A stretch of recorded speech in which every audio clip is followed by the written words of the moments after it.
Francis Thierry. Il est, lui, le directeur général de la statistique. Bonsoir, monsieur le directeur général. Bonsoir, Mathieu. Alors, cette enquête démographique et de santé au Gabon, elle répond à quoi exactement? Non, écoutez, l'enquête démographique et de santé du Gabon est une enquête de deuxième génération. En fait, elle doit permettre à notre pays de renseigner sur les indicateurs des objectifs du millénaire pour le développement et puis de répondre aussi à des informations qui portent sur la santé de la mère et de l'enfant. Donc, on avait déjà assisté à, du moins des enquêtes de cette nature avaient déjà été faites par le ministère de la Planification à l'époque. Oui. Je pense il y a 2 ans ou 3 ans maintenant. Tout à fait, Mathieu. La vérité, c'est que l'enquête que nous avions réalisée à l'époque, ou bien les enquêtes que nous avons réalisées, datent de plusieurs années. Oui. Il va falloir que nous remettions à jour les informations dont nous disposons. Et les indicateurs que nous avons sont devenus pratiquement obsolètes. Et en réalité, lorsqu'on veut assister, du moins soutenir le gouvernement dans l'action qu'il est en train de mener, il faut que nous puissions amener des indicateurs qui sont pertinents et qui sont mis à jour. Et ça, ça relève aussi de la nécessité, n'est-ce pas, de pousser et de donner au gouvernement pour l'émergence. Alors prenons peut-être 1 ou 2 exemples de cette nouvelle donne. Alors, comment on peut faire? Si on prend rien que le cas du sida, par exemple. Oui. Bien, alors, pour parler du sida, vous savez que, enfin, ou du moins, ce que les gens savent, c'est qu'on a des taux de prévalence qui sont donnés et calculés de manière indirecte. Exactement. Et pour l'enquête démographique et de santé, nous allons pouvoir avoir une approche beaucoup plus directe, qui va nous donner donc le véritable taux de prévalence, étant entendu que jusqu'à présent, les taux de prévalence qui nous sont donnés, ce sont des taux de prévalence qui sont calculés de manière indirecte. Là, nous allons devoir demander aux enquêtés de donner leur accord pour que nous puissions tester, n'est-ce pas, la prévalence du sida. Et là, c'est une avancée. Nous allons aussi, comme dans les enquêtes précédentes, voir un peu quel est le taux d'anémie dans la population. Et comme traditionnellement nous l'avons toujours fait, nous allons regarder un peu tous les problèmes de santé de reproduction. Alors, cela rime à quoi finalement? Quel est l'objectif à atteindre pour le gouvernement? Voilà, l'objectif c'est que nous avons une politique volontaire de santé. On a parlé de la santé pour tous en l'an 2000, mais parler de santé pour tous en l'an 2000 demande qu'on ait des indicateurs. Et le gouvernement a senti la nécessité d'avoir ces indicateurs pour orienter véritablement sa politique de santé. Et à ce niveau-là, il faut féliciter le gouvernement et les partenaires, parce que le gouvernement a fait sa part en proposant, donc en donnant le financement nécessaire. Les partenaires ont fait leur part. Et aujourd'hui, ce que nous demandons, c'est que les populations fassent leur part en accueillant de manière conviviale et en répondant parfaitement aux questions qui vont être posées par les enquêteurs. Alors, c'est quand? Alors, c'est d'abord, ce qu'il faut vous rappeler, c'est que l'enquête démographique et de santé, c'est une enquête comme toutes les autres. Il y a une période d'enquête pilote qui va nous permettre de tester les outils que nous allons véritablement utiliser pour l'enquête principale. Cette enquête pilote se déroule à partir de demain jusqu'à lundi. Et sur ensuite, toute l'étendue du territoire ou sur la capitale gabonaise? Sur la capitale gabonaise et les départements de l'estuaire, Oui. histoire de tester le questionnaire, de tester la capacité des enquêteurs à administrer ce questionnaire. Et puis par la suite, lorsque nous aurons pris en compte toutes les modifications à mettre en place, parce qu'il y a eu peut-être des corrections à faire, à ce moment-là, nous rentrerons dans la phase d'enquête principale qui devrait se dérouler autour du mois de septembre et d'octobre. Et là, je voulais profiter de l'occasion pour dire que cette opération n'est pas une opération politique, ça n'a rien à voir avec les élections. C'est une opération qui compte pour les Gabonais. Il faut qu'on sache qu'est-ce qui se passe au niveau de la santé, au niveau démographique, pour que les autorités puissent prendre les décisions et les bonnes décisions. Cette opération sera suivie, et je l'annonce déjà ici, parce que le gouvernement est très volontaire, du recensement, qui permettra d'avoir toutes les données exhaustives nécessaires à la connaissance des problèmes de population. Bien, merci monsieur le directeur général. Je rappelle que vous êtes monsieur Tiwino Francis Thierry, vous êtes directeur général de la statistique et vous êtes venu nous instruire ici sur cette enquête démographique et de santé qui va se dérouler donc dans notre pays et principalement dans la capitale gabonaise, la province des Essuires. Alors, vous restez avec nous pour aborder la page politique dans cette édition d'information avec les retrouvailles de tous les partis politiques de la majorité républicaine. C'était au siège du Parti démocratique gabonais à lui, autour du secrétaire général du Parti démocratique gabonais, Faustin Boukoubi. Il s'agissait donc de l'harmonisation des positions des uns et des autres en prélude aux prochaines élections législatives. Le reportage est de Paulin Siaki sur les images d'Yvette Okosa.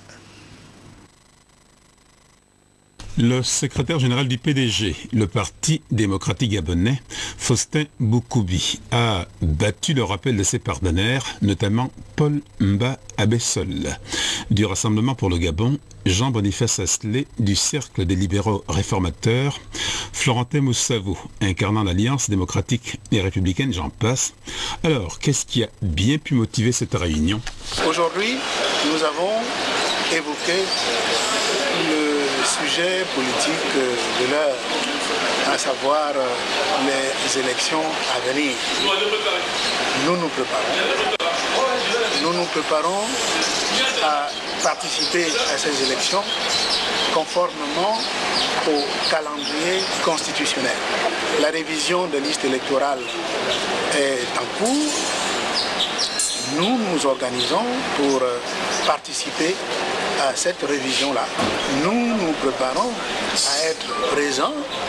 Il y a 120 sièges. Il faut bien que la majorité puisse, de manière solidaire, se présenter sur ces 120 sièges. Et vous vous en doutez, les choses ne sont pas si simples. Cela nécessite que, entre nous, nous puissions travailler afin d'harmoniser nos positions. Au moment où l'on débat fortement de l'introduction de la biométrie dans le code électoral, quelle est la position du PDG, le Parti démocratique gabonais? En ce qui concerne la majorité, nous nous attachons à la transparence. Nous voulons des élections libres et de plus en plus transparentes. En même temps, nous restons attachés à la légalité. Enfin, le parti au pouvoir envisage-t-il de briguer les 120 sièges des députés? Mystère et boule de gomme. À César, ce qui est à César, le reportage et la voix étaient bien de Paulin Afou. Nous restons toujours dans le cadre politique pour parler de ce don à Ngomo, le responsable de la mission protestante de Ngomo, et les populations et résidents ont reçu récemment donc un ensemble de matériel de jardinage et d'entretien d'espace offert par Madame le Président du Sénat, Rose Francine Rogombe. Il faut dire que c'est un geste de sympathie et d'attention fort qui a été apprécié à sa juste valeur par le pasteur David Ondo Mimbera, qui a salué l'initiative de Madame Rose Francine Rogombe, qu'il a qualifié d'acte de cœur et de partage.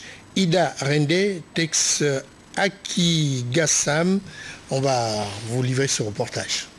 Je dirais d'abord merci, louer l'Éternel, puisque le don arrive au moment où, aujourd'hui, je suis responsable de la paroisse. Et ça n'arrive pas à tous les pasteurs. Pourquoi? Parce que quand vous persévérez dans la prière, et Dieu exauce de temps en temps. C'est en ces termes que le pasteur David Ondo Mimbera, homme de Dieu et responsable de la mission protestante de Ngomo, a reçu le don en matériel de jardinage et d'entretien composé de 2 débroussailleuses, dont offert par Madame Rose Francine Rogombe, président du Sénat et native de la province du Moyen-Ogooué.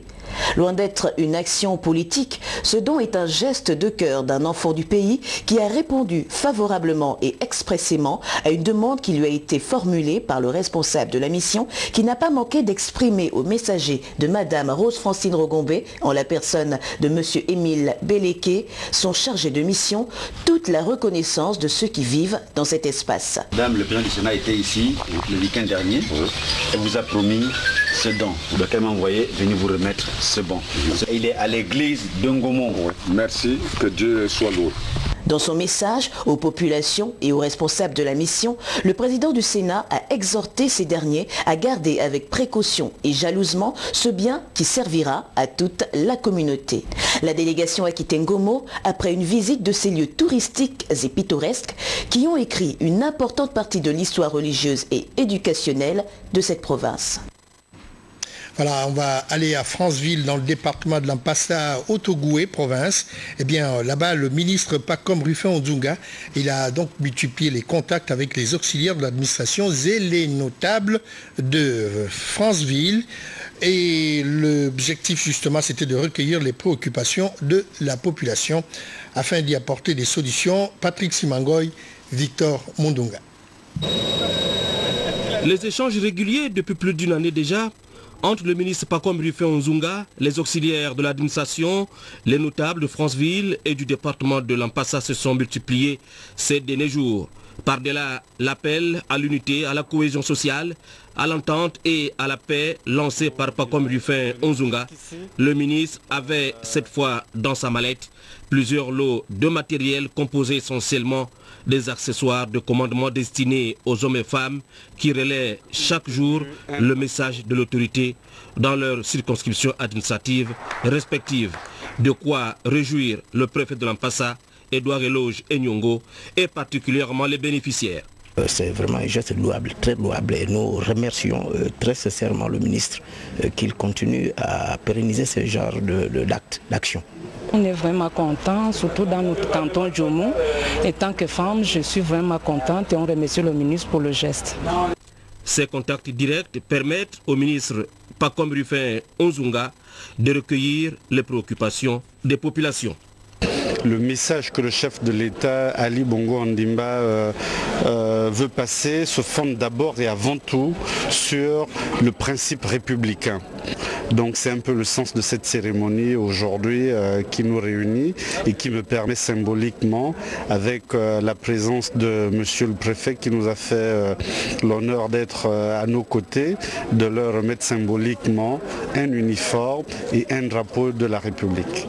Les débats ont été empreints de franchise totale et partout où il est passé, comme ici à Boumango, dans le département de l'Ougoué-Litili, cette localité qui abritait autrefois la SIAB pour l'élevage des poulets. Les auxiliaires de l'administration et les notables ont marqué leur adhésion à l'action politique du chef de l'État, Ali Bongo Ondimba, dont la vision pour un Gabon émergent devient progressivement réalité. Et ça fait du bien pour nous que le ministre de la République essaie de venir voir les problèmes auxquels nous sommes confrontés. Le temps était vraiment court pour parcourir l'ensemble des problèmes. Je me suis engagé auprès de mes parents, auprès des populations, de revenir et d'être beaucoup plus longuement à l'écoute de ces préoccupations-là, et je le ferai. À Franceville, comme à Boumango, le message est bien passé. Boumango, comme les autres localités de la province du Haut-Ogooué, au sud-est du Gabon, s'apprête à recevoir, dans un avenir relativement proche, le chef de l'État dans le cadre des conseils des ministres délocalisés. Voilà, madame, monsieur, nous avons largement dépassé l'heure donc de la fin de cette édition d'information. Merci de nous avoir suivis. On se retrouve demain à la même heure. Bonne soirée.